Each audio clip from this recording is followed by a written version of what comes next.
கர்த்தருடைய பரிசுத்த நாமத்திற்கு ஸ்தோத்திரம் உண்டாகட்டும். இன்று ஆண்டவர் உங்களோடு பேசவிருக்கிற ஒரு முக்கியமான சம்பவம், அதே போல ஒரு வசனத்தையும் நாம் பார்க்கவிருக்கிறோம். எடுத்து வாசிப்போம். சங்கீதம் 119:62. அதில் 2வது வரிகளை மட்டும் வாசிப்போம்.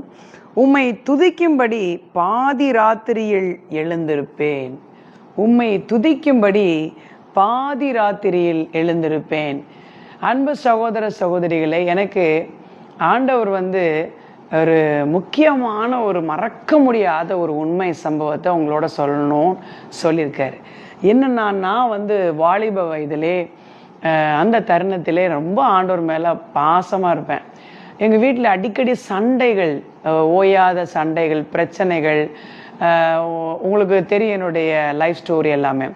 அந்த சூழ்நிலையில் நான் என்னுடைய வீட்டினுடைய அறையை பூட்டி கொண்டு நான் தூங்குவேன். ஜெபித்து தனியாக தூங்குவது உண்டு. ஏன்னா சத்தம் கேட்கும், சண்டை, நம்மளுக்கு ஒரு டிப்ரெஷன் ஆகும்னு சொல்லி நான் ஜெபிக்கிறதுக்காக அந்த அறைக்குள்ளாய் கதவை பூட்டி கொண்டு தூங்கி விடுவேன். ஒரு நாள் அப்படி தான் நான் தூங்கி விட்டேன். என்ன நடந்துச்சுன்னு தெரியுமா உங்களுக்கு? அந்த சூழ்நிலையில் நான் நல்ல ஆழ்ந்த நித்திரைங்க. அப்போ ஆண்டவர் பார்த்தீங்கன்னா, எப்படியாவது ஜெபத்துக்கு எழுப்பணும் அப்படின்னு ஆண்டவர் ஆசைப்பட்டிருக்காரு.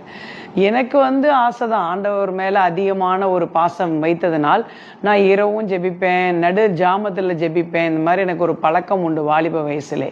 அப்பொழுது பார்த்தீங்கன்னா, நான் தூங்கும்போது ஆண்டவர் என்ன செய்கிறாரு, டக்குன்னு அந்த கதவையெல்லாம் திறந்து விடுறாரு. அவருடைய கரங்களை நான் பார்க்க முடியுது.